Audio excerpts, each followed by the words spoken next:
Assalamualaikum warahmatullahi wabarakatuh. Halo teman-teman, halo. Kembali lagi bersama aku, Ulur Kamila. Jadi di sini aku akan sedikit sharing-sharing kepada teman-teman terkait apa? Oke, terkait software engineering law. Jadi ada sebuah teori namanya tuh hukum software engineering, dan ini tuh sebenarnya banyak, ada 50 bahasannya. Cuman yang akan aku ambil di sini teori dari hukum dari Barry W. Bohm atau William Bohm, dan sering kita sapa dengan Bohm. Dan si Bohm ini tuh dia tuh sebenarnya punya tiga hukum, cuman yang akan aku jelaskan di sini hanya hukum yang pertama. Oke, kita mengenal dulu siapa itu Barry Bohm. Bohm itu seorang profesor di bidang ilmu komputer dan teknik industri di University of Southern California. Dan beliau juga merupakan salah satu tokoh penting dalam rekayasa perangkat lunak. Nah, jadi Bohm ini tuh dia tuh sangat dikenal karena sering berkontribusi dalam rekayasa perangkat lunak ataupun kesalahan-kesalahan pada rekayasa pada perangkat lunak, pada software gitu. Oke, mungkin kita akan sedikit mengenal histori dari hukum Bohm yang pertama.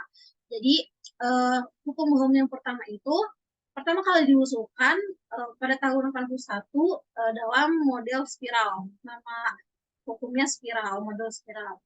Dan hukum ini menyatakan bahwa kesalahan yang terjadi selama kegiatan rekrutmen dan desain semakin mahal untuk diperbaiki, maka semakin lama kesalahan tersebut diidentifikasi dan diperbaiki.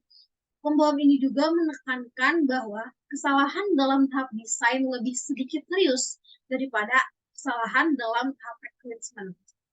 Jadi di sini lebih sulit untuk menemukan kesalahan ataupun mengidentifikasi masalah pada tahap desain. Seperti itu. Oke, ya. Teori error atau tadi mode spiral, teori error dalam kegiatan rekrutmen dan desain activity pada bahasa Luheng, khususnya dalam model spiral, merujuk pada kesalahan yang mungkin terjadi selama proses pengembangan perangkat lunak. Kesalahan dapat meningkatkan biaya dan mengurangi kualitas produk jika tidak diidentifikasi dan diatasi dengan baik.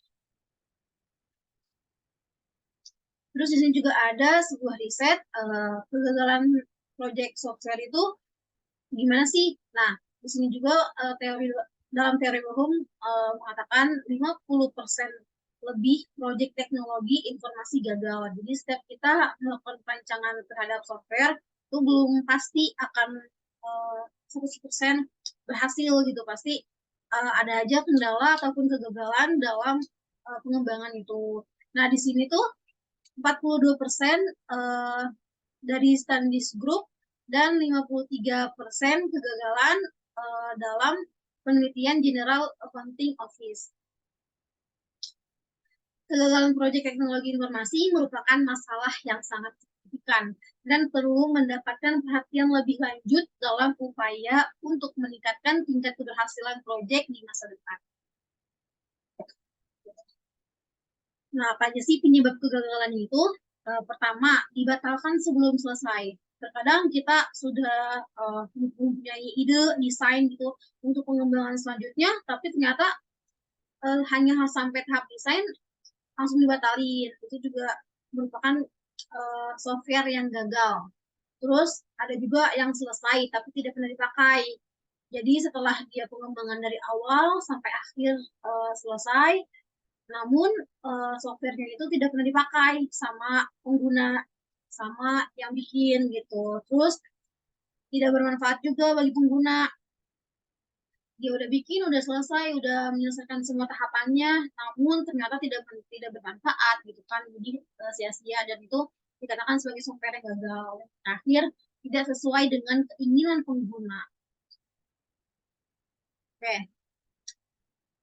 Terus studi yang dilakukan oleh Bohm menunjukkan bahwa dampak potensial dari persyaratan yang dirumuskan dengan buruk sangatlah besar. Bohm juga menyarankan persyaratan, spesifikasi, dan kesalahan desain adalah yang paling banyak dalam suatu sistem rata-rata mencapai angka 64% dibandingkan dengan 36% untuk kesalahan pengkodaan. Jadi di sini kadang tuh lebih sulit atau lebih sering kesalahan dalam desain dibandingkan dengan kesalahan saat pengkodaan. Nah, kesalahan ini tidak ditemukan selama pengembangan tahap, tetapi pada tahap pengujian dan pengiriman. Adapun contohnya, sebuah perusahaan perangkat lunak mungkin mengalami kesalahan dalam tahap requirement dan desain, seperti kesalahan dalam menentukan kebutuhan pengguna atau kesalahan dalam merancang arsitektur sistem. Jika kesalahan ini tidak terdeteksi dan diperbaiki dengan cepat, maka biaya untuk memperbaikinya akan meningkat seiring dengan keterlambatannya dalam melakukannya. Oleh karena itu, penting untuk mengidentifikasi dan memperbaiki kesalahan sejak tahap awal. Sejak tahap awal pengembangan perangkat lunak untuk mengurangi dampak negatifnya pada kesuksesan proyek dan biaya pengembangan. Nah, jadi kesimpulan dari hukum bohong satu ini adalah kesalahan yang terjadi selama kegiatan rekrutmen dan desain, semakin kita uh, semakin kita susah, semakin kita lama untuk mencari kesalahan tersebut, maka akan semakin lama maka akan semakin mahal untuk proyeknya. Terus yang kedua, hukum bohong satu juga menekankan bahwa kesalahan dalam tahap desain lebih sedikit serius daripada kesalahan dalam tahap rekrutmen. Dan ini perlu digarisbawahi bahwa banyaknya kendala, banyaknya kegagalan pada tahap desain ini. Yang ketiga, dalam konteks pengujian perangkat lunak, pengujian berfungsi untuk membantu menemukan kesalahan pada sebuah perangkat lunak dan dapat membantu seorang pengembang untuk memperbaiki kesalahan tersebut. Dan ini merupakan manfaat ataupun tujuan dari adanya hukum ini. Seperti itu. Oke, mungkin sekian materi yang aku sharing pada teman-teman pada hukumnya bohong yang pertama. Kurang lebihnya mohon maaf. Wassalamualaikum warahmatullahi wabarakatuh.